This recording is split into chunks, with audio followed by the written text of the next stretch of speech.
Hello, I am Mudumboj and welcome to the Viewpoint. Today we are going to talk about art, the passion that people have for it, and also about art galleries, the need that drives its creation. My two interlocutors here have quite a story, and I might add, a cultured one. One is a biochemist and a businessman. The other is a software engineer who moonlights as a painter. Today we're going to talk about art and art galleries. Welcome, Mr. Abdullah Conte. He is the software engineer. You are the software engineer, and you moonlight as a painter. Yes, I am. And I have here Mr. Mamadou Lamin Sanyang. So you're a biochemist. Yes, sir, I am. You're a business, and you're a collector, kind of an art connoisseur.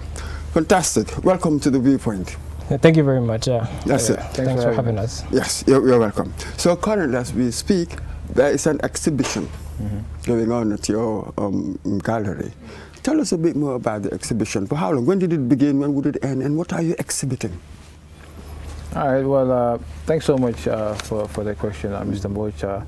So the exhibition is called Voyages American Art Collection, and it started the 3rd of this month, and it's going to go till next month. Same 3rd. What set a date? Is there any date next month? 3rd June to 1st July. Yeah. To 1st July. That's right. Okay. Yep. So first of July, we're gonna wrap it up, and the collection is basically artworks that I had collected in America over a 10-year span. So it's a wide range of artists. We have a few furniture pieces. Most of it now they are paintings, because since this is my first exhibition, we wanted to be like a limited number of works, and later on we'll have more exhibitions, and we'll include porcelain, we'll include probably silverware, and my collection is big. So I think everything that's being exhibited, it's 30% of everything I own as a collector. So here, about how many exhibits are we talking about approximately for this exhibition? Any idea? For this particular exhibition, it's going to be like about 30 days. But as far as everything I have, it's probably going to be 2 to 3 exhibitions. I say 3 exhibitions. Some items I own personally. Some items I have already gifted away to friends and family. So those are probably one exhibit. But we might do about 2 more exhibitions at Key Art Gallery. Yeah. That's just items that I own personally. Yes, currently, and you, Mr. Conte, you would be exhibiting your stuff for the first time, I understand. No, is that true? Already did. Oh, you've already done so? Yes. But this was your first opportunity to exhibit your stuff, is it true? No. Earlier around March, first week of March, I had an exhibition of my own with the exhibition title Gambia Reimagined. And the idea was to kind of inspire people to look at the art and kind of look at Gambia in an innovative perspective, kind of an insight, kind of the imagination, while they look at representation of Gambia in different ways and ideas and cultures. So that's when we initially opened the gallery, when I had my first exhibition, and then consecutively worked with other artists. We had a second exhibition where we had 5 Gambian artists come in, and they exhibited their works. They had like an opening event and a closing event. The title of that exhibition was Into the Gambian Artverse. And it was a series of people of different skill set. Some who were extremely skilled in art, and others who were still starting out. So that was what the original exhibition was around, really. That's it. So the theme of it all was to imagine Gambia. Gambia. Yeah. So tell us a bit about some of your works. Just take one and describe it for us. Okay. Yes. Recently on TV, they had a piece that had like 3 squares. That piece is called Pillar. And the idea behind the pillar was I used the Gambian colors, red, white, blue, white, green, to kind of send a message where in between the pillars you had representation of human figures of certain characteristics. We had a warrior who had a shield and a spear, a farmer who had a hoe on his shoulder, and then you have the fisherman holding the fish. kind of symbolic to some of the essentials that we have in this country, such as farming and fishing, to call for people to kind of stern from in those essentials as well.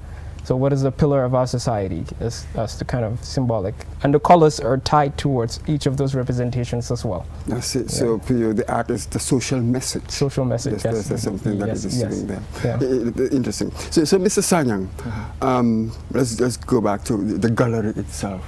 How did it come about? I understand that it was established in March, was it? How did it come about? How long did it take you from conception to actualization, I wonder? Well, the gallery itself was a vision by Mr. Conte here, my partner. So, All right. you know, when I met him, he was like in the phases of like coming up with the gallery, and you know, we met at a mutual friend's apartment at game night out in Senegambia, and well, he claimed that he heard me speak about being a collector, and I'm claiming that I heard him speak about opening a gallery. So we don't know which one is which, but we basically overheard each other. And for me, being here in the Gambia, I was kind of dormant in the art scene. I had all these pieces, and man, basically they just been, some of them were just rotting away. I had a whole bunch of pieces I lost due to water damage, flooding, just termites. Man, if you could think of it, I've probably lost it, you know, in that way. So when I heard him speak about opening up a gallery, it just, something just like hit me. I was like, wow, okay, well, maybe I could exhibit my stuff, because like years ago, you know, when I was collecting all these pieces, you know, I thought about one day opening up a gallery, an art gallery, but it would have been an individual effort, and I never could really get around to it. Since I came to the Gambia, it was like just running the hamster wheel, you know. It was like it was always on the back burner. It was never a priority. Priority was to like to survive out here, you know. And you know, since I had never was really able to use my skills here as a biochemist, you know, when the opportunity fell on my lap, it was like I had to kind of jump on it. But what do you mean you couldn't use your skills as a biochemist here? You were living here. You were just giving a why not? Well, I'm living here now. I've been here for 3 years, and when I was coming here, I had made a commitment to come to Gambia and really live here for at least 5 years, and just really like, you know, try to establish myself here, you know, because I had been gone for so long, 16 years, you know. So coming back, I had to try to establish myself here as a living Gambian and kind of just catch on to everything I missed. But opportunity-wise, and I'm not pointing any fingers here, you know, the opportunities are not really there, or maybe I'm not looking at the right places. Places I've looked at, you know, there were no opportunities for me there, you know. In the U.S., I've worked, last thing I did was work as an environmental chemist, and I worked in fisheries for a long time, but I wasn't able to like really get my feet in there. I did try, by the way. So that's my story as far as academia and professionalism goes. Okay, and so here you were thinking of opening a gallery, and so whoever overheard first, it doesn't matter. So what was the motivation behind that? Yes, it was more sudden, and I really would like to thank my father for facilitating for me to kind of be able to host the gallery at the store. And what happened was I started painting again when I was in 2018, and I met this painter. He's a Gambian renowned painter in New York, Alpha Jallo, and he started giving me confidence to paint again, because he told me that painting is all about layers. I was usually worried about making mistakes when I paint. And so I started painting in 2018 again and stopped in between. So around November last year, it dawned on me that I wanted to have an exhibition.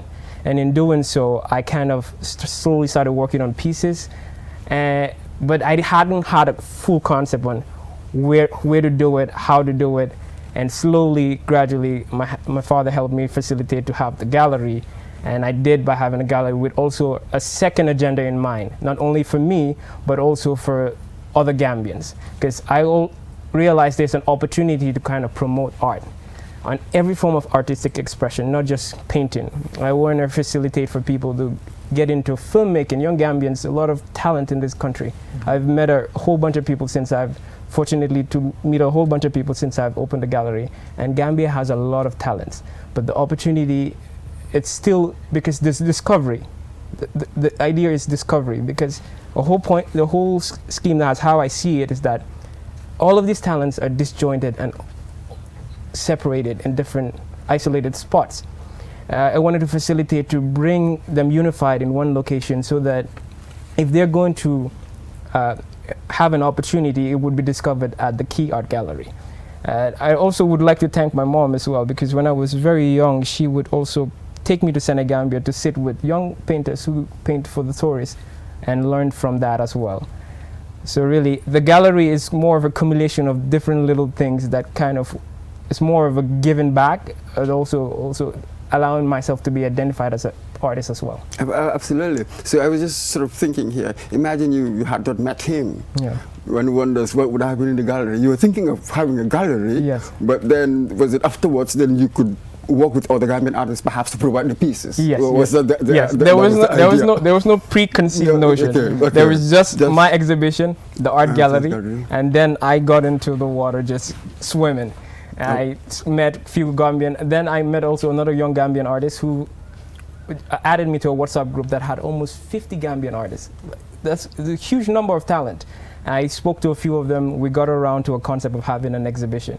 The first exhibition was with the other Gambians was Into the Gambian Artverse. 5 Gambian artists exhibited, and like we had people come out see their works as well. We've had other events, such as we have poetry nights every last Friday of the month.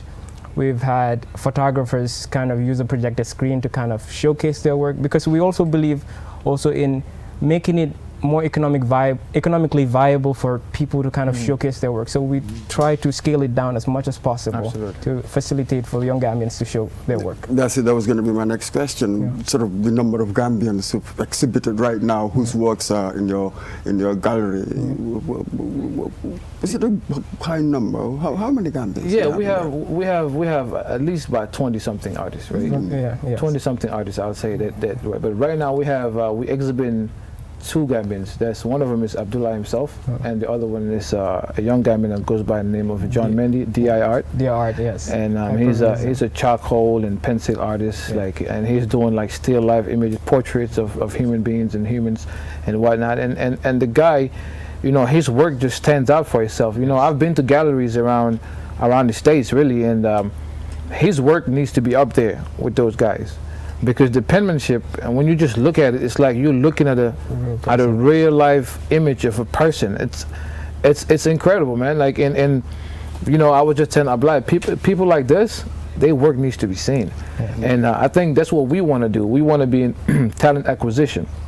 We want to get guys come into our gallery, put their work out there, and we do the hard work. We do the footwork for them, the leg work, make sure their work gets seen, and then when they get exposed, we hope. Some of the remittances come back to the gallery, and then we can expand from there. So it's kind of like, help me and I help you. Help me prosper, if you will. And it's kind of taken off actually now for DIR John, because the U.S. ambassador visited the gallery and saw one of his paintings of a little girl and absolutely loved it. Absolutely loved it. So there are things in the works for him right now. Yes, absolutely. And here you've got different genres. You were just talking about still life, and you like landscape.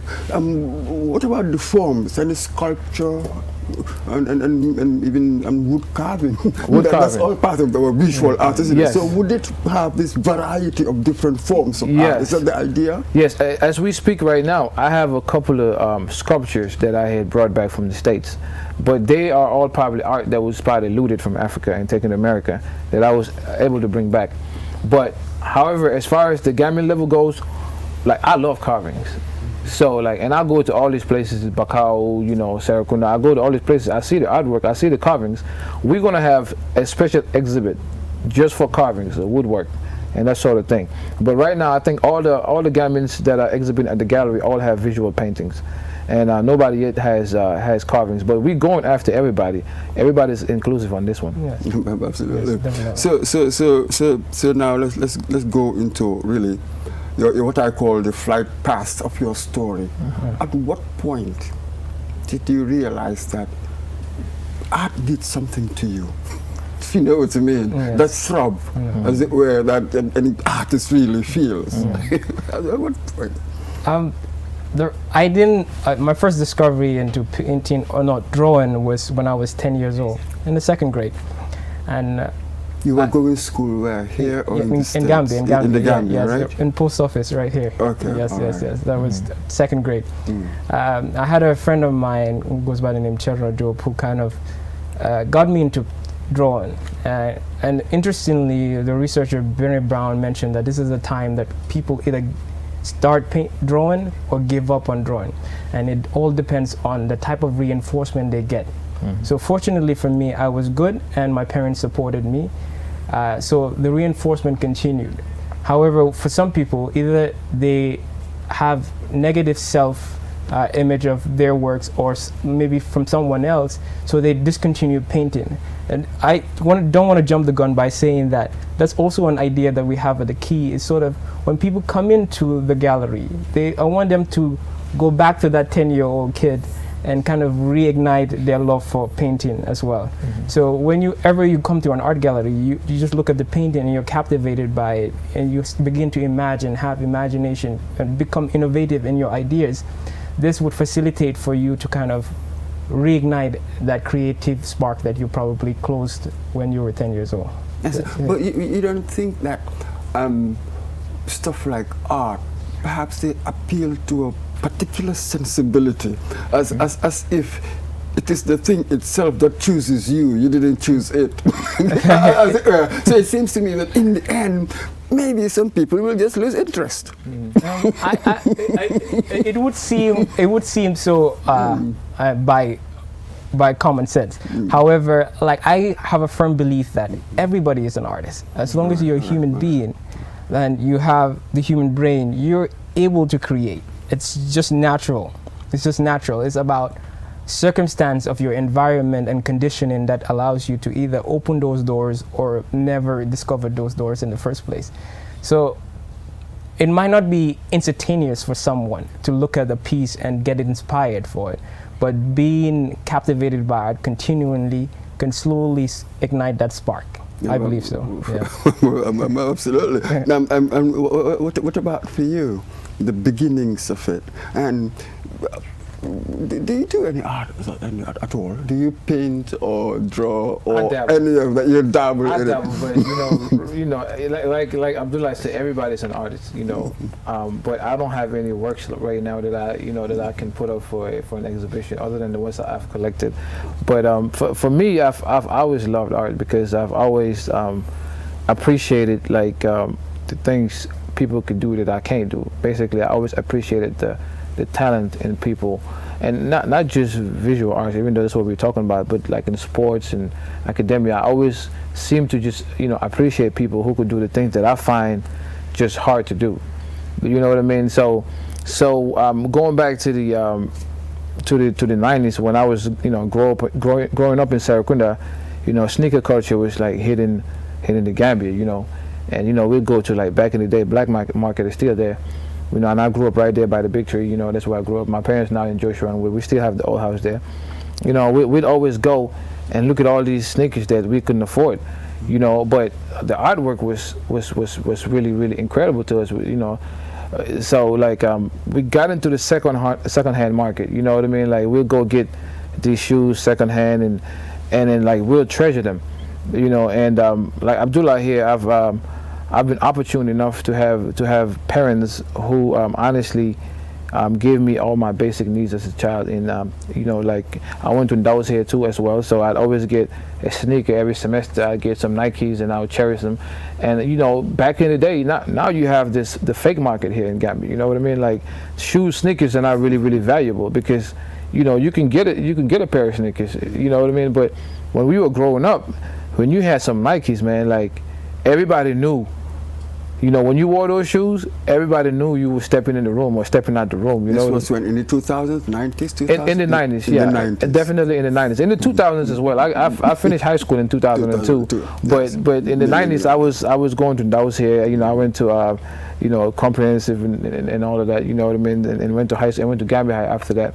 So my love for art started there.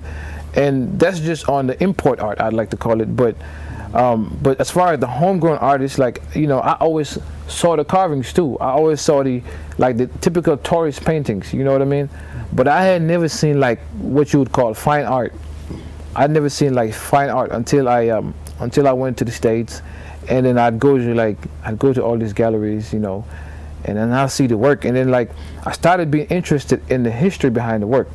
You know, I'd be like, oh, Rembrandt van Gogh, oh, he lived in the 15th century. Wow, so here you mean, before you went to the States, perhaps your understanding of art, or rather your experience of it, was very limited, as it were, because you said you hadn't seen fine arts until you went to the Absolutely. States. Absolutely. My art before I went to the States was limited to like fashion art. Right. Like, you know, seeing how like traditional art too, you know, and then like, you know, the performing arts. But like as far as fine art, you know, I had gone to Gambia High School the whole time, and I had never even been to the museum.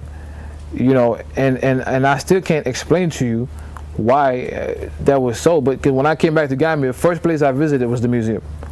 Because I'm like, okay, now I want to see what they have there. You know, I want to see what I had been missing. So those were my first experiences in fine art. Going to the States, going to the museums, you know, going to the Met, going to Sotheby's, going to Christie's. To some of these are auction houses, yes, but yeah. you know, they're trying to make money, and they have $1 million pieces. And I'll go and look at a piece of work. I'm like, okay, that's worth. This is Jeff Koons. It's some balloons. Yeah. It's worth $5 million. I'm like, how can some balloons be possibly worth that much? Or like an old master paintings from, you know, let's say Peter Rubens, you know, and we have a repaint of Peter Rubens at the gallery right now that we exhibit. It's a repaint. It's not from the real master, but probably from somebody who studied his work and from his studio. And we have the exhibiting right now. So I would go and look at these works, and it would just blow my mind. Like, somebody paid 180 million for this. Like, that would absolutely change my life and everybody in my city. You know, if I had sold a piece of work like that. So it definitely made me have interest. Oh, that was what made you have interest. So that's it here. I would love to explore here now your art itself. How would you describe your taste? your taste in art, right. Isn't it? Because of all these different forms and different things. And right. And my personal taste in art, it's more of an art that kind of sends a message. Because my day job is a software engineer, that's very technical. I studied in India, did my bachelor's degree, and currently working on matrix solution. So my day job is as a technical guy, really it's the opposite of what I do as an artist. So usually when I paint, I have to switch off my technical brain to be able to paint. And when I do my technical work, I have to be able to switch off my artistic brain in a way to kind of be able to live as both identities, if you may. So I try to have a sort of structure. My paintings come with a little sense of structure, sort of a message. So whenever I paint, I create some sort of embed my messages and some sort of structure so that the person doesn't get too lost in the sauce, if you may. Okay, I do hear artists call themselves either impressionists or expressionists. How would you describe your art in that? Do you want to sort of have an accurate representation of things, or is it about your emotional response to something you've seen? How do you combine sort of like the form and the content, I suppose? Good question. When it comes to, as an artist, to have a strict identity, I haven't arrived on my journey at that point. But so far, it's solely based on emotion. And it's more of a representation, but not in the fixed representation or the realistic representation. It's more closer to abstract. I've had a few abstract paintings as well that after my exhibition that I've had. Yes. If you could come by the gallery, I would love you to kind of spend some time just looking at it. Those will take you away. I said, in fact, whilst this program is playing, people will be able to see the images there. Mr. Sanyang, I understand that you've collected so much, really, over 10 years, over a decade, and the estimated value I've heard, $10 million and stuff. I wonder, have you really ever identified a pattern that sometimes when you're reflective, I'm like, wow, this is my taste. Well, how does it reflect your taste as it were? Are there any patterns there? Yeah, absolutely. Absolutely. Like, I think I like landscapes. You know, landscapes were, you know, the first thing I was drawn to. You know, traveling, like, you know, when I was here, even before I went to college in the States, I was, you know, I had traveled to Senegal, you know, Guinea and Mauritania. You know, as soon as you get out of the Gambia, you know, you start seeing a different landscape. You know, you start seeing the deserts and the dunes and, you know, the rainforest. Like, I'd always imagine that. Like, you know, I'd gaze into the distance and see like a hilltop, and I'd just imagine myself being there or just like falling from there. So I'd always been, you know, a nervous little kid when I was growing up. I'd just be nervous about going to these new places, and to kind of have the places that I was nervous about on canvas, to me, it's like a spiritual awakening, you know. So going to the States, the first paintings I bought were all landscapes, you know. And then, like I said, I tell people all the time, like, when people ask me, well, how do you get into collecting art? I say you buy things that do something for you emotionally. You know, you don't want to go into the business of collecting art simply because you want to flip something and make, you know, and triple your profit, you know. But you want to go into it for genuine reasons. You want to go into it buying things that you like, things that things that trigger an emotional response to you, a positive emotional response. You know what I mean? For me, other people may think of it differently, but that's how I went into it. And you know, and it's nice to make a little money along the way, you know, because art always goes up in value. Even that amount that you know, is the estimated value. I could sell one piece from their collection, and it would be more than the 10. Like the Chinese table that they talk about, that amount is what I spent on it, you know, to purchase it. But tables like that go for like millions of dollars. They can go for millions of dollars, you know. But then it also depends, because like, as a black art collector, even in the States, you know, like if you bring something to the big buyers or to the big auction houses, they always gonna frown upon you, because you know, you black. And you know, the thing with art is art changes lives, you know, especially the sale of art. Like if you're a big art dealer, like if I come up with something, I come up with a table or I come up with a piece of artifact, and I try to submit it to the big auction houses, they might be like, oh well, this item is below the price range of what we normally auction for. But I could turn around and give it to a friend of mine who's not black, and then all of a sudden they'll backdoor it to the auction house, and it'll sell for a lot of money. So these are things we have to deal with. You know what I mean? That's it. So for me, this is sort of like what I call the paradox of art, really. On the one hand, the materialism of it is about how much and all of that. And yet, on the other hand, you were just talking about it, there is something, there are at least some pieces of work that do something to you spiritually. It's an extraordinary thing. So how do you think that, for instance, landscapes, how has it changed your character somewhat? Or is it your frame, the way you look at things?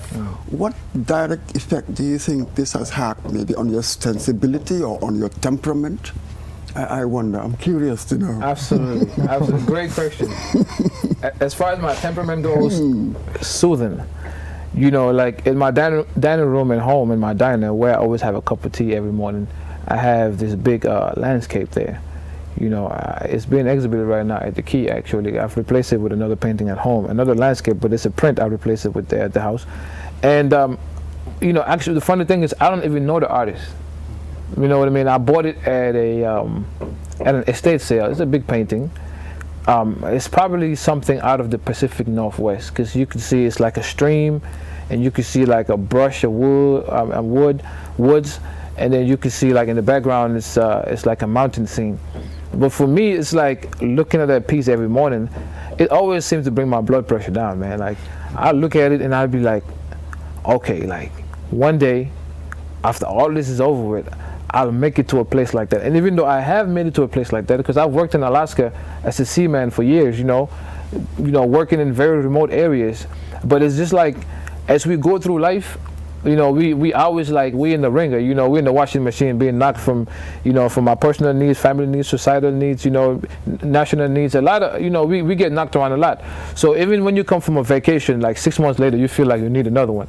So like a picture like that makes me feel like, you know, it's like a mini vacation before I get to the real thing. Absolutely, same question to you. Yeah. This effect, and I wonder with you as well, your paintings and what you appreciate.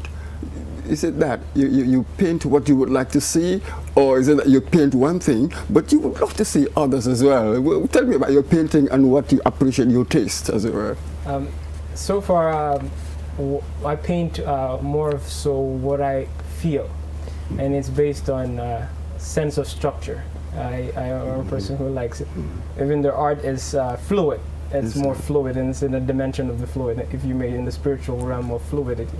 And That how is- you use color Yeah. to express emotions and extraordinary stuff. It's going to be Definitely. strong colors, Yeah. weak, and even the texture. Yeah. Sometimes I sort of I observe some of these things. Yeah. Some surfaces like sort of seem so smooth. Other stuff. You use all of these techniques to convey A message. something quite extraordinary. Yes, I agree. And usually, when you start off, you don't really know the destination. You just start off with a feeling. You can start off a piece today and finish it 2 months from now. Just it would be hanging up in your room, and you walk past it with different feelings as you look at it, and you kind of embed those feelings into the painting every single time, and it's sort of therapeutic and cathartic because you release something every single time, and you're taken aback. But it's very therapeutic. I must say, it is very therapeutic. If I could recommend it to the rest of the world, everybody should paint, because all of those heavy feelings that you have, you kind of put on canvas, and that is what a person sees when they look at that painting, because there's emotion being poured into each painting that you do. Because when you look at it, you're like, okay, there was sadness here, there was happiness here, there was agony, there was this, and so you carry all those emotions when you look at a painting, really, and that's what I try to do as the best I could. Yeah, well, absolutely. And for me, apart from the styles and the colors and all of this, there is a subject matter, isn't it?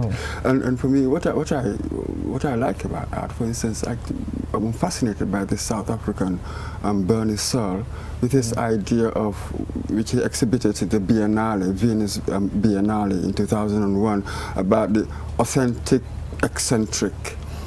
I mean, almost like I'm trying to upset the narrative of what is Eurocentric as well as what is Afrocentric. That was very daring. I love that. Yeah. So I use art in this way of thinking about my situation today, especially in Africa, and, post-independence and all the problems we have. Yes. So perhaps this is one of the functions of art, isn't it? It allows, it's a frame of thinking about your situation. Definitely. I have an interesting perspective around that. I find it funny that when we're growing up, when we watch television, we watch movies that are made by Hollywood or foreign cultures. Africa doesn't have a strong representation. We don't have things that kind of look like us on television or in the big places, kind of doing the things that matter, innovating. The more occurrence of that we have, paintings that look like us, that inspire the Afrocentric part of ourselves, the identity of Africa in the strong image, that would definitely put us in the forefront of being innovators. Because like we're not looked at as, you want to be in the table and you want to have a voice, but to do that, your people must have confidence in themselves and seeing themselves as strong individuals, and art can do that. Art definitely can do that. You could, because the moment you're inspired to actually be greater than what you've been told you are, you move beyond the limitations of people's viewpoint. Absolutely. People's viewpoint. Nice one. But this is it. But sort of in wanting to sort of validate myself, essentially, this is what's happening. It doesn't necessarily have to be celebratory. Absolutely I think there's not. a part of art that must tell me difficult things about myself. Absolutely Isn't not. it? There is also this critical imagination. Yes, definitely. You can find art that is inspiring you anywhere. Like you can find it from a third grader to an 8th grader. Sometimes like I'd see on Facebook and WhatsApp, young Gambian artists or just artists in Africa really, you know, with works that inspire. I'm like, wow. You know, so you know, a 14-year-old did this, or a 12-year-old did this, or a 9-year-old did this. You know, it goes without, you know, without borders, and it's emotionless, if I may. You know, you know, it's limitless. You know, as far as the emotion it could evoke. You know, and it's borderless as far as where it could come from. Absolutely. So now let's widen it a bit, because apart from these individual appreciations, so one wonders cumulatively. Yeah. The relationship between art at this level and society, how we see ourselves. Today we're talking about youth development, the national development. We're in a transition. Yeah. What role can art play in this right now, the way we are? Well, One word: innovation. yeah. Okay. Innovation. There are a lot of talents, a lot of young Gambians who are, due to the dire situation of the economic status of Africa and Gambia, we're more consumed with survival. We're not in the space of novelty to go beyond survival. And in that space, you kind of find yourself innovating. You have a lot of young guys who are kind of mechanics, have experience with motors and all of it, but they never sometimes you would never really see someone take a motor and then decide to build something from that is way beyond what is really required, but basically more innovative. So art as a society should inspire us to think, okay, I might not make money out of this, but I can create. I want to create. So as a society, we should be in a space to always create, because when we create, we innovate, and when we innovate, we go beyond the needs of survival. And you also realize that you may have such creative individuals, but it seems as if institutionally, structurally, there's really nothing there to support it. Right. So it sort of fizzles out soon. There's nothing to encourage it. Maybe something like that. But this is really the key. This is really social I've been talking about. Hence the necessity for the creation of the gallery. Yes, It's absolutely. a social function. My one word is exposure. My one word is exposure, because like, you know, artistry may seem like an individual sport, but it's really a team sport. Because like to be an artist, you know, and like I've met a lot of artists, you know, you have to be a certain kind of person to be an artist. Sometimes what it takes to be an artist may not be what it takes to be, like, you know, somebody who can market your own products, or approach galleries, or know how to market. Because, you know, at the end of the day, if you want to live off of this, you have to be able to make some money off of it, especially an artist, because we all know, you know, the economic situation of the Gambia is tough. It's like an industry, isn't it? It's an art industry. It's an industry. Right. Definitely. So our thing is try to get the artist exposure. You know, sometimes, you know, you could be Gambian, but the people who love your work most could be in Austria, Vienna. You know, they could be in Switzerland. So we want to make sure that eyes is set up on the works, and then we could find the people who love these people, who love these artists, and we get their works to them. You see what I'm saying? Because like on the national level, we're talking about now the sports. You know, our boys are doing real good. You know, they're flying, you know, the flag high. You know, they're going to places. You know, all of these guys could be agents for art. You know what I mean? Like now, if you know Steve Chirali, our boy, you know, we're proud of him. He's in Sweden playing.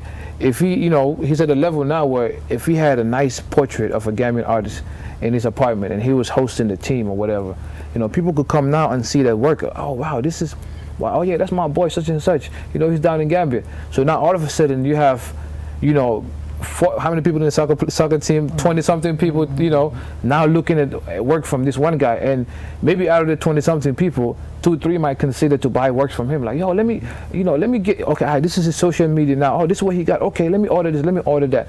You know, we all have to be ambassadors for each other. We have to be ambassadors for the art, because like when we get young people to succeed on an individual level, the country could move really forward, because we don't all have to depend on government. You know, we have enough successful young guys. You know, you get enough money to build a house and pave your junction 50 meters, and the other person has enough money to do the same. Before you know it, the whole country will be paved. collective. Yeah, that's an interesting one. So really, the whole world really is our market. Yeah. And you mentioned ambassadors and government. I was just wondering, can you imagine our diplomats, sort of, in some of our diplomatic missions, we do take gifts for them, don't we? Why don't we start taking Gambian artists? Something really made by artists as gifts. Yes. They will, I'm sure they will appreciate it. Agreed. That's a very good idea. Something like that would be quite interesting. Yeah. So back to the gallery. So that's it. What structures in place so that you can help? Just was what you were saying earlier on. How can you engage with artists here and improve the situation? I wonder what services, what activities. How can the gallery be a positive, as it were, presence within this sector? Yeah. So moving forward. This is a very great opportunity. That's why we have to thank you, Mr. Bode. The biggest struggle would have been exposure. We need every person who believes they have a talent that they want to showcase to the world to come find us and talk to us. We engage in a dialogue and find common ground so that we can showcase your work to the rest of the world. And I point this out not only as a painter, but also to be able, if you're facilitating to facilitate in drama, movie making, photography, whatever it may be, anything that you feel like is artistic and you want to show the world. It's a talent that you have embedded in you, but you want the world to know it. So let's work. We want to work together with you and then facilitate so the world recognize you. Because I believe sometimes if the world recognize you outside of yourself, outside of the internal voice, it's more concrete. I can identify as a painter, but if the rest of the world doesn't recognize me as a painter, it's very hard for me to really identify as a painter. So that goes back to innovation. The moment that these artists are discovered and the identity is reinforced, they go beyond. They go beyond. They really go beyond. And that is moving forward. That's what we want to do. Call out to all artists. Come find us at the gallery. Let's talk. And then we show your work to the world. Because what we want, our key vision is just to facilitate for Gambians with talents to be seen by the world. Yes, sir. Yeah. But I want to know what's been the people's response, as it were, both artists and just visitors, visitors, to exhibits. The response has been overwhelming. It's been great, but we've been able to handle it. I think we've been having people walk in, just and then people will tell us, well, I saw this flyer on Facebook, or I saw it on Instagram. Abdullah has a much bigger following than me on social media, so he's been able to get a lot more people in there than I have. But it's been a great response. We've had people coming from all walks of life coming in there. Artists that they're coming in there. Other people are coming in now telling us, well, I used to paint years ago, but I had to quit because, man, people were telling me, boy, don't I waste of time, like that kind of thing.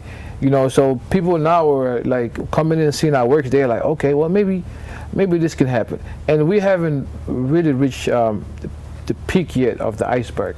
Like, the peak will be to have a well-renowned Gambian artist starting off at the key art, and we being the push behind it. And it didn't matter even if we didn't push him. Like, we just want Gambian artists to win, And like I said, we going forward, we want to be in the talent acquisition. The key art, the artists and the art. This is just what we are starting. But we now are at a point. Me and Abdullah both we agree that the best way now to make a living on the side is to help other people get to their dreams. You know what I mean? Push them, give them the encouragement, give them the tools. Basic things like art supplies. They don't have them here. They don't have art supplies here. So maybe, some of us who have the opportunity to get these to the artists could give it to them for free or for very, very subsidized cost, so they could get their works. Even picture frames, for instance. If you see most Gambian artists, their works are not even framed because framing is very expensive.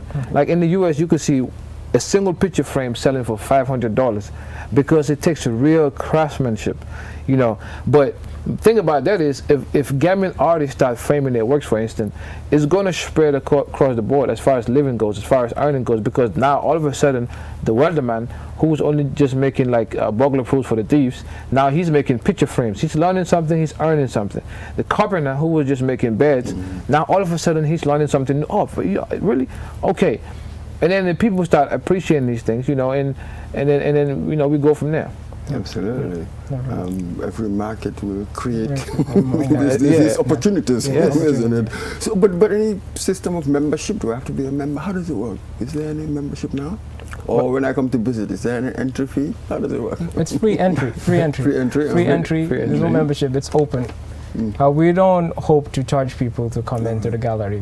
What we're looking for, let's say, if we're going to ever get success out of the gallery, it's going to happen from the succession of the artists that we promote. Right.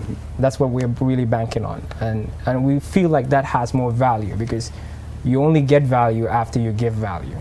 Yeah, so that's what we're really banking on. We want to keep it open because we don't want to deter anybody at this point. We want Gambians to embrace art, like true and true, holistically in their hearts, that we want to appreciate art and see art for what it is. Just like the way Senegal or Dakar does. I went to Dakar and I was just mind blown when I was looking at how well the artists are recognized in society, and the type of caliber of people that fly all over the world to kind of just see Senegalese artists. And there's so much prestige and pride in it. And when you talk to these young Gambian artists, they have stories where a lot of people have discouraged them. And it's really sad, because not all of us can be engineers, not all of us can be doctors. Society is composed of people in different walks of life, being able to succeed in all of those walks of life to kind of drive the country forward and the economy, if you may. So that's really the vision, and we just want people to succeed, move forward, and just be happy in their lives through art.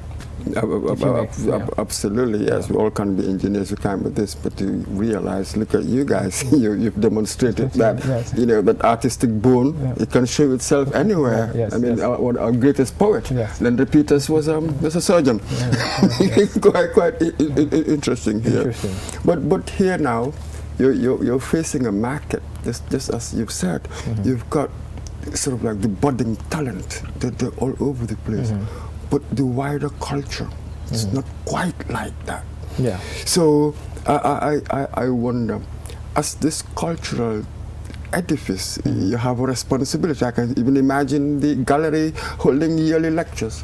Right. Yes. Something like that. So absolutely. So how do you?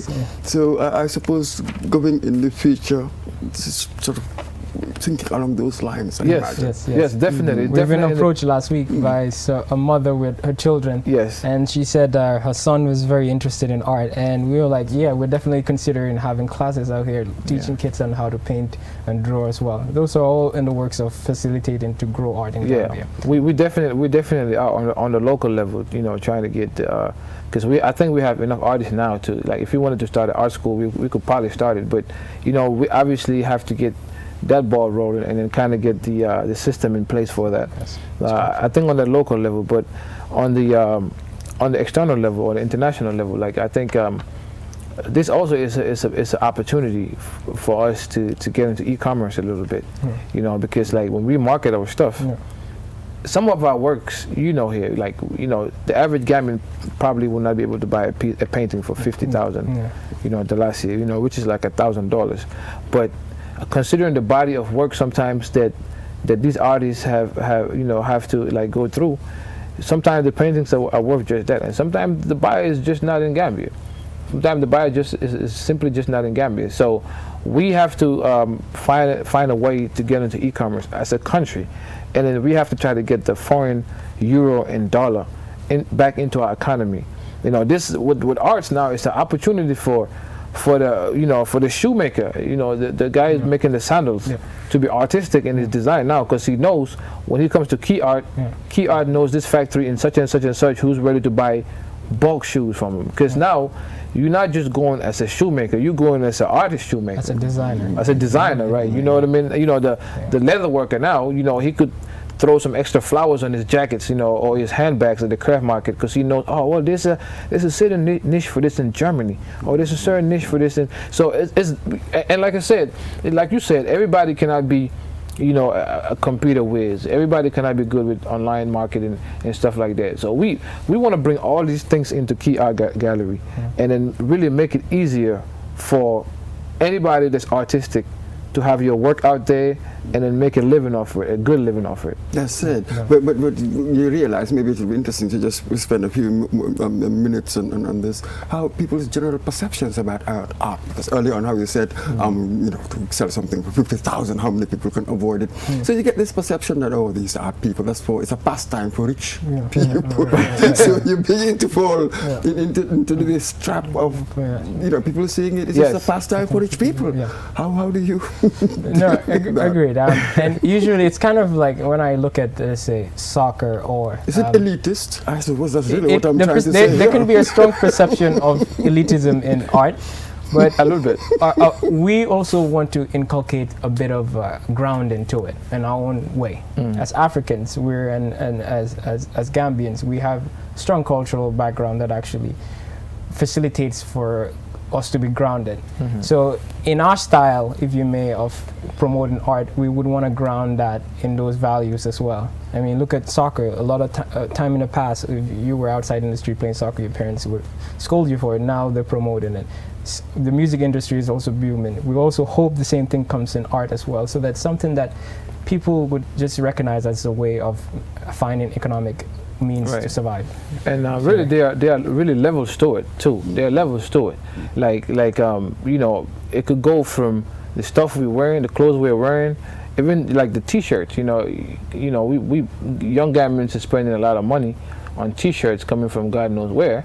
You know, why don't we make T-shirts that actually like have some artistic design and maybe an element of hope and positivity for the people? That's all art. That's on a lower level, because, like, you know, artists could design something here really quick in 5-10 minutes, and next thing you know, we have another design printed on 1,000 different shirts at a good price for the youth. You know, going back to the soccer you were talking about, we can have young artists now customizing sneakers, you know, for our professionals. Now, when the professional goes and he's playing with his cleats and he's looking at it, it's like, wow, that was done by a 15-year-old, and now all of a sudden, every time he laces those shoes up, there's a message of hope and positivity, hope and strength on those sneakers, you know, and it could go all across the board. Yeah, absolutely. I mean, when you look at Senegal, sort of the hole that art's got in that society, but again, you realize what Senghor did some years back, spending 30% of GDP on art, because he suspected that to decolonize, maybe we have to go through the artistic way. Very perceptive there. So what next here? This exhibition finishes on the 1st of July. What should we expect to see next? I was talking to a female friend of mine, and we were actually looking at having an all-women's exhibition, because she knows another female artist, and I've met a few female artists. So I'm supposed to meet her this week, inshallah, to kind of get us to sit and talk around how to conceptualize it. So that would be also an interesting exhibition for you guys to look out for. While we're having exhibition, it doesn't only deter us from actually having other type of events as well. While his exhibition is going on, we can have events within the gallery to kind of still facilitate other forms of art. Like a photographer, we have a screen where we will project the photographer's event and having people come in. They see the art at the same time they're here for another event. So it's an encompassing event. We can have multitude of events within the gallery where all the pieces are going on to kind of have people come in the gallery throughout. Yeah, like an intersection, if you will, like an intersection. I think I'm really excited about the Olumide. Does it have any name, special name, or is it just an art gallery? The Key Art Gallery. The Key Art Gallery in Kanifing. Yeah, you were saying something. Yeah, I was saying I'm really excited about upcoming exhibition we're going to have for the Nigerian Gambian-based artist named Olumide, and he's down at Bakau Newtown, Adonai Foundation. Adonai Art Foundation, and I had met him years ago. Well, actually, I called him years ago when I was just getting to the Gambia, and I called him. It was about almost 2 years now. Called him because you know when you drive up there, you always see his works out there. And he has these big canvases, you know, very colorful works. I called him a few years ago. I was like, man, I like your stuff, you know. And he was like, yeah, come by and check me out. So I went by there and checked his stuff out. I didn't tell him I was a collector or anything like that, you know. I told him I was, I wanted to buy a couple of his pieces. I never went back there and bought any because I just got caught up. But fast forward to now, when we were opening the gallery, I thought of him. I was like, man, we have to get that guy because when I called him, he was still passionate about art. And when I went back there, he was doing other stuff. He was doing NFTs. He had sold some other works to some other people here in Gambia, some other corporations here in Gambia, and I found out he had definitely progressed, and he's currently working on 20 pieces for NFTs. And if you know, NFTs are the non-fungible tokens that's driving everybody crazy now on the internet. It's just berserk. He's also working with a whole bunch of other Gambians as well. So that's what it's doing something similar to what we're doing. Right. That's what the Adonai Foundation is. So he's working with a few other Gambian artists, about 5 or 6 of them. That's what they're building the collection around. So it is perfect to inculcate those two worlds as well, because collaboration is the way forward. And just to say too, like we've come to the end. Yeah, just quickly. Yeah, I was just saying, like it's important. Key art is important because like there is no cost affixed to the artist to exhibit their works. Yes, you know, we're just doing it for free, and we're doing it for the love of the works. Yes. Thank you very much, gentlemen, Mr. Abdullah Conte and Mamadou Lamin Sanyang. It was a fantastic discussion on art and art galleries. Thank you very much, viewers. Until the next time, I'm Mamadou Mbodj. Goodbye.